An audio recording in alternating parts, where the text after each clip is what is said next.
Welcome to business breakfast show. Global cues ఈ ఉదయం positive గా ఉన్నాయి.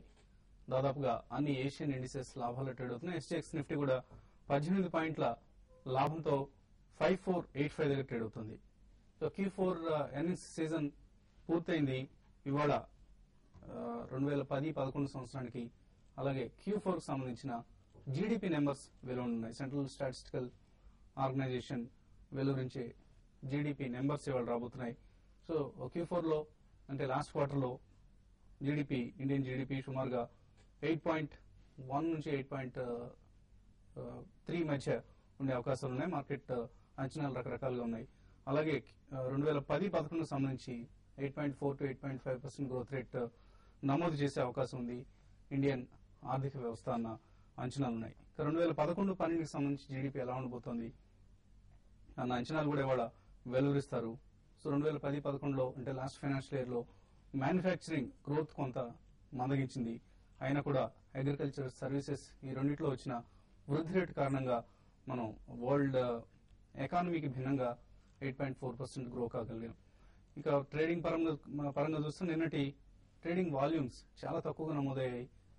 కేవలం 77,000 కోట్ల రూపాయల ట్రేడింగ్ టర్న్ ఓవర్ మాత్రమే నిన్న నమోదైంది. సో నిఫ్టీ 5500 ను సమీపించిన ఈ సమయంలో మార్కెట్స్ కొంత సందిగ్ధావస్థలో ఉన్నాయి. ఇక్కడ నుంచి తిరిగి 5300 వైపు వెళ్తుందా లేక 5650, 5700 లాంటి హైయర్ సైడ్ వెళ్తుందా అన్నది కొంత అసందిగ్ధంగా ఉంది.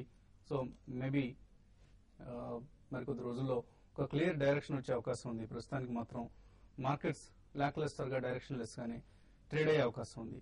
ఎర్నింగ్స్ సీజన్ విషయానికి వస్తే Q4 లో ఓవరాల్ గా మనకు డిసప్పాయింట్మెంట్స్ ఎక్కువగా కనిపిస్తున్నాయి. నిన్న వెలువడిన రిజల్ట్స్ లో కూడా రిలయన్స్ కమ్యూనికేషన్స్ నెట్ ప్రాఫిట్ వరుసగా 7వ క్వార్టర్ కూడా క్షీణించింది. గత 4 సంవత్సరాల్లో ఆర్కామ్ ప్రాఫిట్ ఇంత తక్కువగా నమోదు కావడం ఇదే మొదటిసారి. సంస్థ డెట్ బర్డెన్ అంటే రుణభారం పూర్తిగా తగ్గించుకోలేకపోతే భవిష్యత్తులో పనితీరు మరింత క్షీణించే అవకాశం ఉందని మార్కెట్ వర్గాలు ఆందోళన వ్యక్తం చేస్తున్నాయి. ఆల్రెడీ ఓవర్ సోల్డ్ స్టాక్ ఇది. ప్రస్తుతానికి ఆర్కామ్ కౌంటర్ కు మాత్రం దూరంగా ఉండండి. ఎస్పెషల్లీ ఇన్వెస్ట్మెంట్ ఉద్దేశంతో మాత్రం ఈ కౌంటర్లో ఎవరు పొజిషన్స్ తీసుకోవద్దు.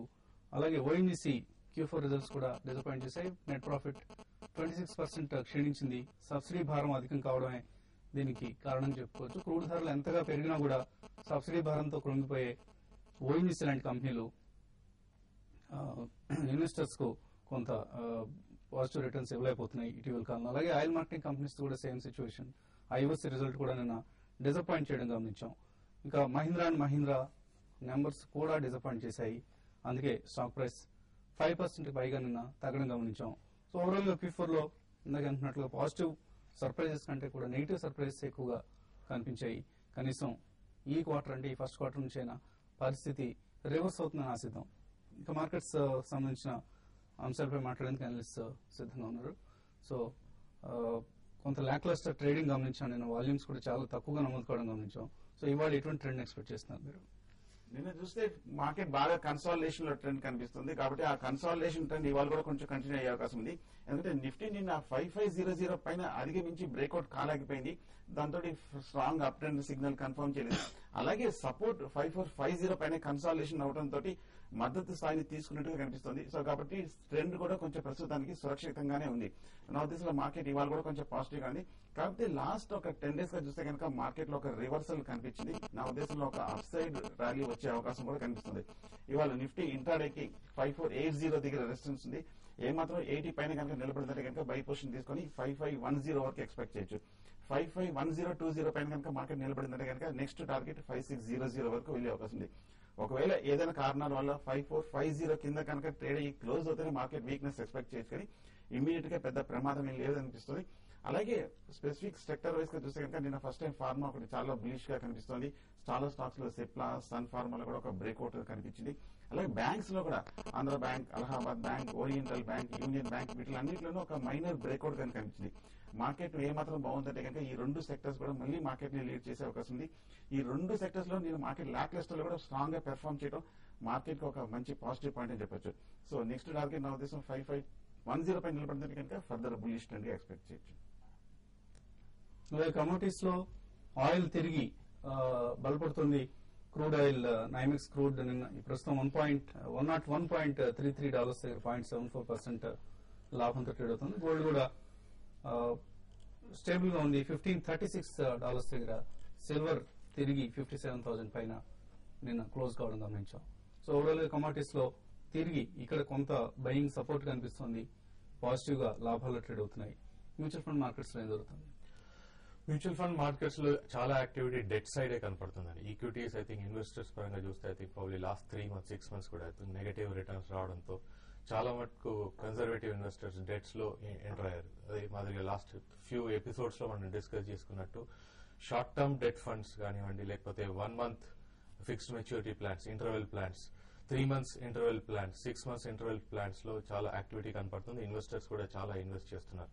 అదే మాదిరిగా ప్రాబ్లీ లాస్ట్ 2 weeks 3 weeks నుండి 1 year ఫిక్స్డ్ మెచ్యూరిటీ ప్లాన్స్ ఏవైతే వస్తున్నాయో ఐ థింక్ వాటికి కూడా చాలా మటుకు investors they are more positive into investing into 1 year fixed deposit. ఎందుకంటే అన్సర్టనిటీ లెవెల్స్ ఏవైతే ఉన్నాయో మార్కెట్ లో, ఈక్విటీ మార్కెట్స్ లో అది అధిగమించి probably they want to take positive returns.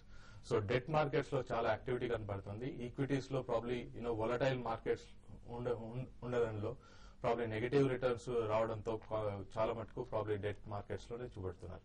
అదే మాదిరిగా ఎస్ఐపిస్ లో స్టిల్ అయితే ప్రాబ్లీ ఇన్వెస్టర్స్ ఏదైతే లాస్ట్ 2 years ఏదైతే పెట్టుకున్నారో నెక్స్ట్ 3 years వరకు I think they want to invest. They are more proactive now. కొంచెం they are awareness levels have increased into SIP way of investing. So ఈ రెండు areas లో I think lot of investments are coming in. Okay, Congress కొంతమంది line ఉన్నారు. అరుణ్ కుమార్ హైదరాబాద్ నుంచి. అరుణ్ గారు చెప్పండి. Public limited company preferential shares కొనొచ్చాను. ప్రిఫరెన్షియల్ షేర్స్ అండి? అవునండి. ఏ కంపెనీ అండి? డివిడెండ్ ఇస్తామన్నారు. ఏమండి? AM fund manager. AM fund manager? అవునండి. వాళ్ళు మీకు ఆఫర్ చేస్తున్నారా? ఏదో ఏ కంపెనీకి ఏమని చెప్పారండి స్టాక్? వాళ్ళండి ప్రిఫరెన్షియల్ షేర్స్. ప్రిఫరెన్స్ షేర్స్ అయితే అయి ఉండొచ్చండి. ప్రిఫరెన్స్ షేర్స్ కి కొంత నార్మల్ ఈక్విటీ షేర్స్ తో కంపేర్ చేస్తే కొంత డెఫినెట్లీ ప్రయారిటీ ఉంటుంది. బట్ స్టిల్ 12% ఇస్తా ఉంటున్నారండి. మంత్లీ 2% డివిడెండ్ ఇస్తాం. మంత్లీ 2% ఇస్తా ఉంటున్నారు. బట్ కంపెనీ ఫండమెంటల్స్ ఒకసారి పరిశీలించాలండి. ఎందుకంటే గ్యారంటీడ్ ఇంత హైయెస్ట్ రిటర్న్ ఇస్తున్నారంటే company must be doing something fishy. చాలా జాగ్రత్తగా ఉండాలండి. మీరు ఒకసారి పూర్తి వివరాలు అందించండి డెఫినెట్ గా, ఎందుకంటే మనం బెటర్ సజెషన్ ఇవ్వడానికి ప్రయత్నం చేస్తాం. నెక్స్ట్ కాల్ శ్రీనివాస్ వైజాగ్ నుంచి. శ్రీనివాస్ గారు హలో, చెప్పండి. శ్రీనివాస్ గారు నమస్తే అండి. నమస్తే. ల్యాంకో ఇన్ఫ్రా ఫ్యూచర్ లో 5 lakhs తీసుకున్నాండి 32 మీద. ఓకే అండి. ఆ స్ట్రిప్ గురించి ఫీచర్స్ లో తీసుకున్నారు Lanco Infra. Result in fact result కొంత బెటర్ గా వచ్చినట్లుగా on the face of it కనిపిస్తుంది. But when we go deeper into the numbers కొంత నెగిటివ్ గా కనిపిస్తున్నాయి. ఓవరాల్ గా స్టాక్ ఎలా రియాక్ట్ అయ్యే అవకాశం ఉంది కూడా? సో ఫ్యూచర్స్ లో తీసుకున్నారు కాబట్టి నా ఉద్దేశంలో హోల్డ్ చేయండి. ఎందుకంటే లాస్ట్ 1 month గా ₹50 నుంచి కంటిన్యూస్ గా పడుతూ ₹30 వరకు పడి ₹30 దగ్గర బాగా సపోర్ట్ తీసుకుని కన్సాలిడేషన్ తీసుకుని 2 రోజుల క్రితం కూడా ఒక మైనర్ బ్రేక్అవుట్ కనిపించింది. ఈ డౌన్ సైడ్ రిస్క్ పెద్ద లేదనిపిస్తుంది కాబట్టి మీరు హోల్డ్ చేయండి. అలాగే పెద్ద టార్గెట్ మీరు ఎక్స్పెక్ట్ చేయండి ఫ్యూచర్స్ లో. ఒకవేళ కనుక 38, 39 వస్తే కనుక ప్రాఫిట్ తోటి ఎగ్జిట్ అయిపోండి.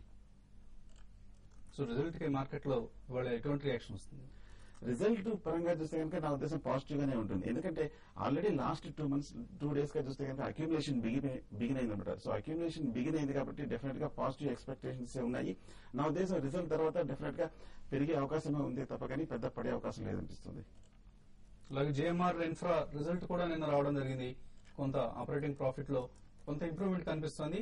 But at the same time ఇవేవి మార్కెట్స్ ను ఓవర్వెల్మ్ చేసే నెంబర్స్ అయితే కావు.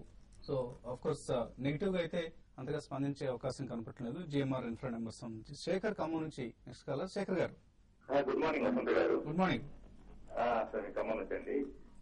ఒక 1 year బ్యాక్ పుంజులాయలు ₹130 లో మేము బై చేశాం సార్. మేము ఓకే అండి. అదే అప్పుడు ప్రాఫిట్ వచ్చినా కూడా మేము ప్రాఫిట్ బుక్ చేసుకోలేదు. ఇప్పుడు ఈ టైంలో మేము ఎవరేజ్ చేసుకోవచ్చు అండి ఈ ప్రైస్ లో? పుంజులాయిడ్ ఈ ప్రైస్ లో యావరేజ్ చేయొచ్చా? ప్రైస్ చూస్తే కనుక లాస్ట్ 1 year తో పోలిస్తే కనుక బాగా అట్రాక్టివ్ గానే కనిపిస్తుందండి. టెక్నికల్ గా నా ఉద్దేశంలో వర్స్ట్ అయిపోయినట్టు కనిపిస్తుంది. Down side risk current rate 50 నుంచి పెద్ద ఏం లేదు.